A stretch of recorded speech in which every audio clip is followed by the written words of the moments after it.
Une seconde, je vous reviens. Rebonsoir mes sœurs. Que la grâce et la paix de notre Seigneur vous soient multipliées ce soir, sainte femme. Personne ne parle plus ici. Amen. Amen, amen. Amen. Oui. Amen, amen. Qui veut parler là? Amen, amen.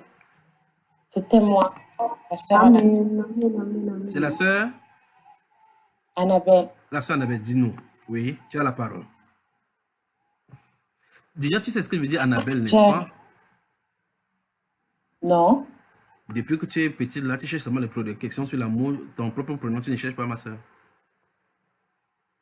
J'ai cherché, mais je n'ai jamais trouvé. Moi, je me donnais de réponse. Donc, j'avais vu que ça voulait, c'était le nom d'une fleur, donc je me suis dit peut-être c'est le prénom d'une fleur. Parce que depuis la naissance, là, les enfants, les garçons te convoitent. De toute façon, allons-y, ma soeur. Tu voulais dire quoi?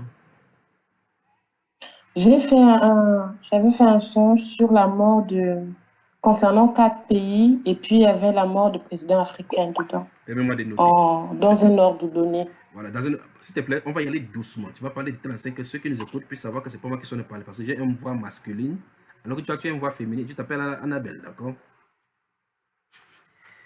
Donc, la mort des 4 communes de présidents, les mes soeurs. Dedans, il y a 2 présidents qui meurent. Il y a ils sont à 3. Il y a un qu'on laisse en vie. Et dans la foulée, on cite le nom il y a le nom de la Côte d'Ivoire qui est cité en fond. Ça fait 4 pays, 2 présidents qui meurent et il y a un qu'on laisse en vie. Bon, donc il y a 4 pays qui sont indiqués. C'est ça? 4 pays. Combien de présidents meurent?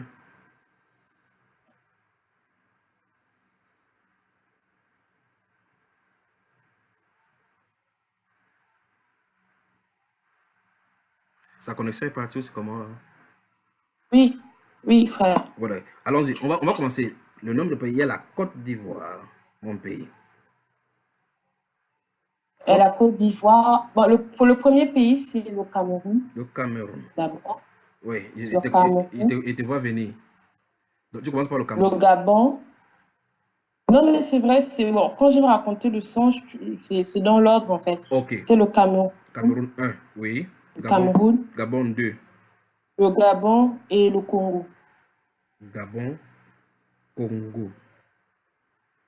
Oui. Gabon. La Côte d'Ivoire venait ensuite, mais c'était assez. Je vais raconter comment ça a commencé. C'était dans la nuit du 18 au 19 avril. Dans le songe, je marchais à la frontière du Congo. Après, du Rwanda, pardon, du Rwanda. Après, je suis passée par le Congo et puis j'ai atterri, je suis arrivée en bordure d'une route. Il y avait des véhicules, il y avait, il n'y avait pas grand monde dans la rue. Et j'étais là, je marchais dans la poussière, mais c'est une route goudronnée, mais il y avait beaucoup de poussière qui venait. Et là, j'ai vu 3 grumiers arriver. 3 grumiers arriver avec des billes au koumé. Je sais que, en général, quand on dit le Gabon, et là, je vois les 3 grumiers qui venaient en toute vitesse. Et ils sont rentrés, ils ont foncé tout droit dans un bâtiment qui était en centre. En fait, ce bâtiment-là, il n'y avait pas de portail. Le bâtiment était à un carrefour. Il était comme les anciens, comme les bâtiments un peu qu'on trouve dans les villes américaines qui séparent en fait 2 voies. C'était comme si c'était de forme triangulaire en fait. Il était au centre en fait de ce carrefour. Et les 3 grumiers ont foncé dans la porte. Et ils sont rentrés dans le bâtiment, ils ont fondu à l'intérieur. Et quand les 3 grumiers arrivaient, toute la population criait oh, Ali Bongo au Cameroun. Là, je suis que j'étais au Cameroun. Ali Bongo au Cameroun. Et dans le rêve, je me suis dit, c'est vrai que les billes de Koumé, c'est l'un des symboles de la forêt gabonaise. Qu'est-ce que tu as dit Bilou Koumé, c'est quoi? Ça veut dire quoi ça? Les billes, le bois qui fait la richesse, en fait, en dehors du pétrole au Ok. Gabon, au Koumé. C'est ces bulles de Au bois dont Koumé. on parle dans les grumiers. Les grumiers parlent chaque fois pour aller donner, jeter dans la mer pour voyager chez les Blancs avec. C'est ça? Oui, c'est ça, les billes de Koumé. Hmm. Donc, et quand j'ai vu ça venir, et quand ils arrivaient, en fait, tout le monde disait, ah, Ali Bongo au Gabon. Là, j'ai dit, Ali Bongo au Gabon. Et quand les camions sont rentrés dans le bâtiment, j'ai dit, ah, mais c'est vrai que le Koumé, les billes de Koumé, c'est vrai que c'est chez nous, effectivement. Et je m'avance, la foule s'est avancée vers ce bâtiment-là, qui était en plein milieu de la route. Et moi, je me suis avancée aussi. Hmm. Et là, je les vois ressortir. Hmm. Je vois Paul Biya qui sort avec Ali Bongo. Et Ali Bongo, il était en colère. Et il y avait une sorte de haie, une sorte de barrière avec les gardes du corps. Hmm. Mais moi, j'étais à l'intérieur. On ne me voyait pas. C'est comme si mon esprit volait. Et puis, j'étais là, en fait. Hmm. On était en fait à trois. Ils avançaient. Moi, j'étais à côté d'eux comme ça. Et le président Paul Biya il avait son air habituel comme s'il souriait, mais comme si, en fait, il avait un air assez, euh, comme s'il était pensif, l'air qu'il a souvent, je ne dérange pas, je suis gentil. Et puis, donc, il marchait, les mains en poche, il sortait de ce bâtiment-là, et Ali Bongo était en colère contre lui. Et il lui disait, ça ne va pas se passer comme ça, pourquoi je dois être le seul à plonger, moi je ne suis plus dans cette affaire de corruption. Il hurlait, en fait, il était très, très en colère. Il hurlait à l'oreille de Paul Biya, mais Paul Biya faisait comme si non, il ignorait en fait. Hmm. Et ils avançaient, j'avançais aussi avec eux, j'étais derrière eux, il y avait la foule autour. Et en sortant, en fait, c'était juste à quelques pas, peut-être 5, 8 pas, il y avait la limousine qui était garée là, le véhicule. Hmm. Donc, on est monté, ils sont montés, je suis montée aussi. Bon, Tu entres dans bon tu j'étais entres dans la limousine des présidents discrètement, on ne te voit pas quoi. Non, en fait, personne ne me voyait, vu qu'il y avait les gardes qui ont poussé les gens. Moi, c'est comme si je volais, en fait, comme si j'étais au-dessus d'eux. Tantôt, je suis là. Hmm. Je sais pas. J'étais dans le véhicule. C'est comme si je voyais de dessus. Après, j'étais à l'intérieur. Hmm. Et ils sont montés. Sauf que au moment où ils montent, ce qui m'a étonné, c'est que l'apparence de Ali Bongo, c'était l'apparence d'avant. Hmm. Avant son AVC, même avant, il y a quelques années, quand il avait encore les cheveux cholés et tout ça. Hmm. Et ils sont montés dans le véhicule. Et quand je monte dans le véhicule avec eux, dans le véhicule, il y a le nouveau président du Congo, Tshisekedi. Hmm. Il était, le véhicule est comme ça, on est monté. Moi, j'étais de ce côté-là. Alors, Tshisekedi, donc, à... ma soeur, permets-moi s'il te plaît, avant, tu vas continuer exactement là où tu t'es arrêté, d'accord? Tu nous as parlé de la mort du président Ouais. et les 4 pays ont été donnés dans l'ordre, le Cameroun, Gabon, Congo, Côte d'Ivoire, n'est-ce pas? Et là maintenant, Oui, je t'arrête parce que oui, tu parles du président congolais Etienne Tshisekedi, n'est-ce pas? Sauf qu'il y a deux Congos, donc il oui, faut préciser lorsqu'il oui. s'agit de la RDC, c'est-à-dire l'ex-Zaïre, ou bien de Congo, Oh, Congo Brazza, d'accord? Le Congo dont il est question, c'est quel oui. Congo? C'est Congo Brazza ou Congo Kinshasa? Il me semble que c'est Kinshasa, parce que Brazza, c'est là où il y a Sassou Nguesso. Oui, Tshisekedi, oui, c'est Kinshasa. oui. Donc c'est pour ça il fallait qu'on précise là pour savoir de quel Congo dont il est question, d'accord? Voilà, continuons dans ma soeur. Ok, voilà. Et d'ailleurs, oui, avant qu'on ne monte dans le véhicule, non, non, c'est après. La Côte d'Ivoire, c'est après. Donc, on est monté dans le véhicule. Et quand on monte dans le véhicule, là, je vois qu'il y a le président du Congo qui est juste là au fond. Hmm. Il est au fond. Et comment dire, non, avant, non, non, non. Ça fait depuis le 19 que je l'ai revu, non. Oui, Non, ça se passe vas-y comme doucement, ça. ma soeur. En fait, Donc, nous parlons de la mort des ok, présidents, oui. quand on est monté, voilà. Quand on est monté, en fait, moi, j'étais dans la limousine, j'étais de face, donc du côté gauche. Le président Paul Biya est monté du côté, donc voilà, il est monté donc au côté gauche, en regardant face à la route. Moi, j'étais face à lui, il ne me voyait pas. Et à côté, il a fermé la porte. On a fermé la portière, c'était Ali Bongo qui est monté. Il continuait à se chamailler, il hurlait, il hurlait. Et en face d'Ali Bongo, là, il y avait un garde apparu. Il était bizarre parce que dans le songe, en général, dans le songe, je me dis, oh, on ne me voit pas, je me sens bien, je me sens à l'aise. Mais quand il a apparu, j'étais comme effrayée, c'est comme si j'avais la chair de poule en fait. J'avais peur, là j'ai commencé à avoir peur. Et lui n'était pas assis, mais il était accroupi sur le siège et il braquait une arme, tantôt sur Ali Bongo, tantôt sur le président Paul Biya. Plus le temps montait, plus au rythme en fait des échanges, il tournait l'arme comme ça, mais l'arme touchait vraiment. Eux, ils ne s'en occupaient pas, mais moi, je commençais à paniquer. Plus ça hurlait, plus le rythme en fait du mouvement de l'arme variait. Moi, dans le rêve du sang, je prenais vraiment peur. Je me dis, mais il va vraiment tirer. Et le gars qui était là, il me terrorisait parce que dans le son, j'étais convaincue que ce n'était pas un être humain normal. Je savais que ce n'était pas un être humain normal. Les présidents là n'étaient pas, ne semblaient pas le voir, n'est-ce pas? Oui, non, voilà. Je me disais, mais il ne le voit pas, il va tirer le bout de l'arme et contre la poitrine, il va tirer. Donc, il basculait l'arme de temps en temps, il basculait son arme soit sur Paul Biya, soit sur de temps en temps, sur Paul Biya. Voilà. Et à un moment, il le faisait très vite et moi, j'avais peur. Je me disais, une balle va partir. Mais pourquoi il se dispute? Il ne voit pas, en fait, l'être là et tout. C'était pas vraiment un être humain. C'était pas un être humain normal, en fait. Comme si j'étais convaincue de ça. Et après, là, ça commençait à me troubler parce que au rythme, l'apparence, c'est à ce moment-là que l'apparence de Paul Biya a commencé à être floue. Déjà, quand il se déplaçait vers le véhicule, tantôt le visage de l'apparence du président Paul Biya se floutait. C'est comme quand la télé a un problème, quand on veut zapper et que l'image bug. Tantôt c'était lui, tantôt c'était le président Tshisekedi. Donc ça faisait comme ça se brouillait. Oui. Et quand il était dans le véhicule, ça a continué. Ça se brouillait. Tantôt, Ali Ben parle au président Paul Biya, tantôt c'est lui une fraction de seconde, c'est lui une fraction, c'est l'image du président Tshisekedi. Donc ça faisait ça tout le temps. Je me disais, mais qu'est-ce qui se passe en fait?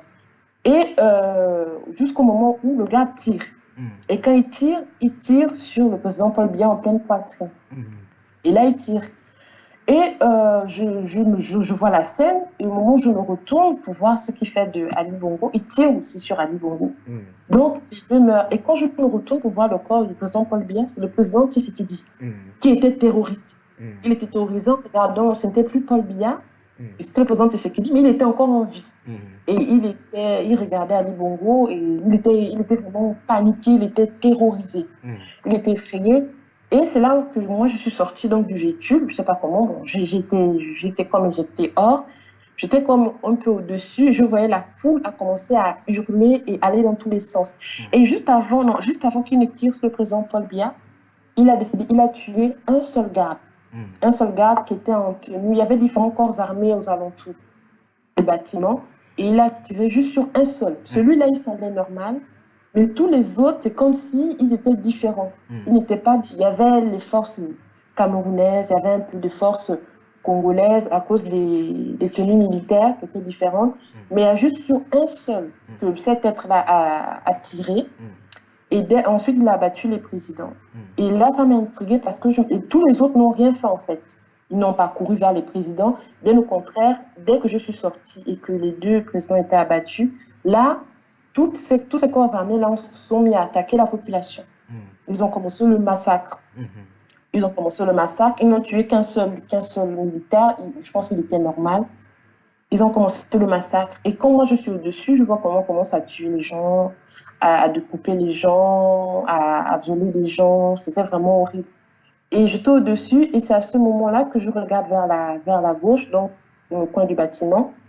Il y avait des scènes où on découpait des femmes, on était en train de les tuer, on tirait à pleine poitrine sur elles et tout ça. Et là, même chose encore, c'est comme si l'image en fait se brouillait, comme si on zappait en fait du chêne. La scène était fixe, c'était la même scène qui se déroulait, mais c'est comme si c'était différents calques. C'était le décor juste qui changeait. Et le décor qui changeait, c'était en fait des différents pays qui changeaient. Et c'est là que j'ai entendu Côte d'Ivoire. Donc, le fond, les immeubles, en fait, la scène était la même, mais le fond, le décor changeait. Et au fur et à mesure que ça changeait, je voyais Côte d'Ivoire. Là, je suis donc au Gabon. Congo au Cameroun. Donc ça changeait en fonction de ça. Et après, je me suis déplacée, je voyais, il y avait des massacres et tout ça. Et j'ai vu une maison inachevée. Je suis rentrée dans la maison inachevée sur le coin. Et quand je suis rentrée sur le coin de la maison inachevée, c'est comme si j'étais entrée dans un portail, je me retrouvais ailleurs. Là, je me suis retrouvée dans une, comment on appelle ça? Je me suis retrouvée dans l'une de mes 2 provinces natales, donc à Lambaréné au Gabon. Et là, je reconnais les maisons en bois, en planches et tout ça. Et je vois, en fait, je sors donc de cette maison-là, et quand je sors de la maison dans laquelle je suis entrée, je vois le décor. Je dis, mais je connais cette odeur-là, l'odeur de l'atmosphère. Ce n'est pas le quartier de mes parents là-bas, c'est pas mon petit village, mais je savais qu'on était dans ma province. Je dis, mais l'odeur de l'air, des arbres, c'est dans ma province. En tout cas, on était à l'intérieur du pays. Et quand je penche la tête comme ça en sortant de la maison en dur, quand je rentre déjà dans la maison, il y avait une jeune fille qui se cachait, tout le monde la cherchait. Les gars, là, avant que je n'apparaisse dans ma province, quand je suis entrée, il y avait une jeune fille. Elle était métisse. Là, on était encore au Cameroun. Elle était métisse. Et il y avait 2 de ses amis qui la cachaient. Ils voulaient la cacher. Et moi, je l'ai regardée, j'ai dit, mais et elle m'a vue. Personne ne me voyait, mais elle m'a vue. Elle m'a regardée et tout. Et les 2 ont dit, qu'est-ce que tu regardes? Elle m'a regardée, j'ai dit, bon, comment elle m'a vue? Je me suis vite cachée dans une pièce. Donc, la jeune fille métisse, ils disaient, non, il ne faut pas qu'on te trouve, tu vas mourir aussi et tout ça. Et après, j'ai décidé de sortir. Et c'est en sortant que le décor change, je me retrouve au Gabon, à l'intérieur du pays, dans une province. Je pense que c'était ma province. Et là, je dis, oh, le décor a changé. Et je penche la tête, je vois une jeune fille, une autre fille teint clair, avec de très très longs cheveux, je ne sais pas si c'était un tissage ou quoi. Et on dit, ah tiens, voilà sa petite. Il va arriver, est-ce que tu es prête à l'accueillir? Et elle disait, oh mais oui, bien sûr. Et là, il y a un véhicule qui vient, une sorte de berline, une Mercedes. La Mercedes est arrivée. Et là, qui je vois descendre, Ali Bongo. Je dis, mais il est mort. Il est mort, je l'ai vu, j'ai vu comment on l'a tué, qu'est-ce qu'il fait là? Il a tourné la tête, il m'a regardé. Bon, j'étais cachée, mais je crois qu'il m'a vu. Et la jeune fille, elle est venue vers lui. Et quand moi je le regarde, là, son apparence a changé. Et c'était plus Ali Bongo, c'était un blanc, un Français. C'était maintenant un Français. Et le Français, c'est lui, en fait, tout le monde l'a accueilli vraiment comme un héros, C'était comme si, en fait, il avait pris la place. J'ai dit, mais quoi, c'est lui le nouveau président? C'était un blanc. Et il donnait des ordres et tout. Et moi, je les suivais. Et je rentre dans le village en question. Je vois, il y avait une population européenne, il y avait des Espagnols et tout ça.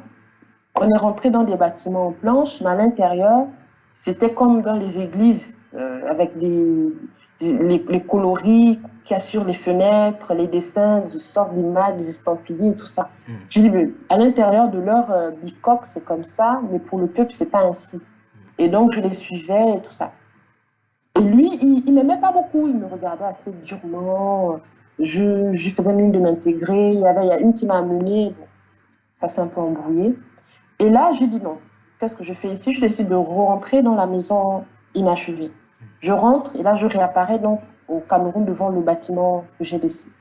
Il y avait les mêmes scènes encore atroces. J'étais à côté d'une femme, on la découpait, on tirait sur elle et tout. Je violais tout le monde, il tuait tout le monde. Et là, je regarde, je tourne la tête à droite. Je vois, il y a un être qui apparaît. Il apparaît à côté d'un arbre. Dans le son, je savais que c'était un démon qui apparaissait. En tout cas, sous forme humaine. Il avait une peau claire, bizarre, bon, je ne sais pas si... Et avec un ventre un peu bedonnant, tête chauve. Et l'arbre aussi était à côté de lui, touchait cet arbre-là. Et à la base de l'arbre, il y avait des fesses, comme des énormes fesses. Un peu comme des rognons, en tout cas des très grosses fesses à la base de l'arbre, du tronc de l'arbre. Et quand je tourne ma tête vers la gauche, juste devant moi en fait, parce que j'étais concentrée sur lui, je tourne comme ceci, et je vois, il y avait une fille nue qu'on découpait, qu'on tuait, et il y avait d'autres femmes nues qui se levaient, elles ramassaient leurs affaires, elles mettaient sur la tête, et elles ont adressé la parole à cet être-là qui est apparu. Elles lui ont dit, le vieux, tu vas nous payer ça l'année prochaine, n'est-ce pas? Et il a dit, ah, allez comme ceci, vous n'avez qu'à partir comme ça. Elles sont parties. Elles venaient, en fait, c'était des femmes qui venaient d'être violées. Celle qu'on découpait, peut-être parce qu'elle avait résisté. Et du coup, moi, j'observais donc cet être-là, je ne me voyais pas, mais il y avait une femme qui était à quatre pattes, dont le sang, j'étais convaincue que c'était une sœur, parce qu'elle résistait. Je ne sais pas si elle priait dans son cœur, mais elle résistait. Elle avait un cabas euh, jaune avec des taches noires. Elle résistait, et lui, il s'est assis. C'était une sorte de talus, il y avait cet arbre-là, une sorte de petit terre-plein. Il y avait cet arbre-là, et il y avait le caniveau juste à côté. Donc, elle s'en allait. Lui s'est assis sur l'espèce de petit talus. Il la regardait, il riait et il a dit, je l'ai noté quelque part. Il lui a dit, alors, tu ne sais pas que grâce au viol, en fait, ça me rend plus fort. Saison pour ça. Et il touchait l'arbre et il y avait des bourgeons, ce sorte de rejets sur l'arbre à la base. Il disait, regarde mes beaux bourgeons, regarde les rejets, tu ne vois pas la floraison de mon arbre. Et il expliquait à cette fille-là que à chaque événement, quand il y a la guerre, lui, il apparaît, il est là pour ça. Donc pour le viol et tout ça. Et c'est à ce moment-là que la fille qui était en fait, elle était à quatre pattes, elle n'arrivait pas à bouger, comme si elle résistait. Elle a tourné la tête, elle m'a regardée. Elle m'a vue. J'étais convaincue que personne ne me voyait, mais elle m'a vue. Ses yeux étaient noirs. C'est comme si on lui avait arraché les yeux. Ses yeux étaient complètement noirs. Sa bouche aussi, ouverte, mais complètement noire. Mais elle m'a regardée. Elle m'a regardée droit dans les yeux. Et c'est là que j'ouvre la porte. Et c'est là que mon songe s'est terminé, en fait. Et quand je me suis réveillée, bon, je ne sais pas si tu l'avais reçu. Je ne pense pas avoir oublié des détails, mais j'avais fait un enregistrement et que je t'avais envoyé. Mais je pense il y avait un travail avec les sœurs, c'était en plein jeûne. Bon, comme j'ai vu que je me suis dit, bon, peut-être que tu n'avais pas reçu, une semaine après, j'ai demandé à Dieu de révéler le songe à une sœur du forum, vu que c'était la dernière semaine de jeûne. Et 2 semaines après, j'ai vu la sœur Amie qui a parlé, bon, je crois que j'ai écouté d'un bouc qui était sur un cercueil avec une femme d'un président blanche. Bon, mais tous ces présidents-là, en dehors de Tshisekedi, elles ont des femmes blanches, que ce soit Paul Biya ou Aline Bongo. Donc, voilà. Et chose étrange, c'est que lundi dernier, le lundi qui vient de passer, on a fait l'enregistrement, on n'a pas terminé. Ça s'est terminé en prière. J'ai rêvé dans un de mes rêves, un de mes songes, il y avait en fait la voix des sœurs. J'entendais des voix. J'allais quelque part. J'ai dit, mais je connais ces voix-là. C'est des voix de tout à l'heure, c'est des voix des sœurs. Et à un moment, je me retourne et je vois devant moi, je reconnais le pagne que la sœur qui était dans le songe à quatre pattes portait. Et j'ai touché, c'était du bassin, j'ai touché, j'ai dit, mais je connais ce pagne-là. Et c'est comme ça que j'ai entendu, j'ai dit, mais c'est le pagne du songe du 19 avril. J'ai touché le pagne et après j'ai entendu la voix d'une sœur. Et une voix m'a dit, mais c'est elle, c'est ta sœur. Parmi les sœurs du forum. Je ne sais pas si je pourrais reconnaître la voix. J'entendais comment elle parlait. J'ai dit, je connais la voix, c'est la voix des sœurs du forum. Et il y a une voix qui s'est démarquée. Et moi, elles étaient de dos. Moi, j'étais comme si j'étais un peu, on va dire, 2 marches d'escalier. Et j'ai touché. Elle parlait, elle portait cette robe-là, ce cabas. Et j'ai touché tout. Et après, une voix m'a dit, c'est elle. Mais c'est elle qui était dans... C'était la femme du songe, en fait. En clair, il y aura les présidents qui vont mourir. 2. N'est-ce pas, ma soeur? Oui. Et principalement, du côté de Gabon, celui qui va remplacer également est déjà connu aussi, n'est-ce pas? Oui, parce que 2 jours après le songe, ma petite sœur m'a appelé sur WhatsApp et je connais des nouvelles. Bon, elle aime bien tout ce qui est intellectuel, elle aime bien discuter un peu de politique, donner son opinion. Et là, elle me dit, mais tu ne connais pas la cruche? Je lui ai dit, mais c'est qui la cruche? Elle me dit, mais c'est le secrétaire du directeur, c'est le secrétaire le cabinet présidentiel, c'est un blanc, c'est un Français. En ce moment, il est partout. Oui. S'il y a un embouteillage, il va apparaître. C'est lui qui vient enlever. S'il y a un truc au port, il apparaît, alors que ce n'est pas du tout son métier. Et là, maintenant, depuis 2 mois, il y a des débats, forts débats sur l'opposition ici, même en France, sur le plateau français, comme quoi il se présente au présidentiel. Et c'est là que, quand elle m'a dit ça, j'ai dit, mais attends, j'ai dit, ne te déconnecte pas, on va écouter un truc. C'est là que j'ai réécouté l'enseignement que tu avais fait au Gabon il y a 2 ans, où tu parlais de celui qui allait venir. Parce que ma petite soeur me disait, mais je ne comprends pas, c'est un blanc. Je sais qu'au Gabon, on est assez orgueilleux. Comment est-ce que quand il va faire des campagnes, il distribue des choses à la jeunesse, les gens l'applaudissent et la jeunesse est derrière lui. Et c'est là que je me suis souvenue, on a écouté toutes les deux, et dans l'enseignement, tu expliquais que c'est un jeune qui va venir et qui va avoir le pouvoir de contrôler la population. Peu importe ce qu'on pourra dire, on ne pourra pas discuter avec lui. Et c'est là que j'ai compris, en fait, que ça avait déjà pris forme, en fait. Voilà. Et pour la Côte d'Ivoire, Alessandro, comment il s'appelle? Alassane. Non, on n'en parle pas, n'est-ce pas? On prend la respiration musicale, on revient, n'est-ce pas, ma soeur? Oui.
Le frère Christian Pondo, dans ma prière pour ma nation, je crois que c'est ce que nous sommes en train de faire, parce que les exactions qui vont se commettre dans des nations en période de ces crises seront terribles.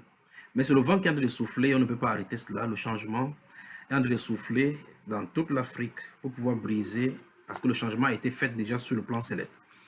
Et donc ça va s'établir sur la terre. Que le Seigneur vous bénisse. On reste là, on arrive dans quelques instants.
Il y a eu un vaillant guerrier sur la terre appelé Nimrod, il est passé. Il y a eu un vaillant chasseur également, sous le temps de domination des rois d'antan.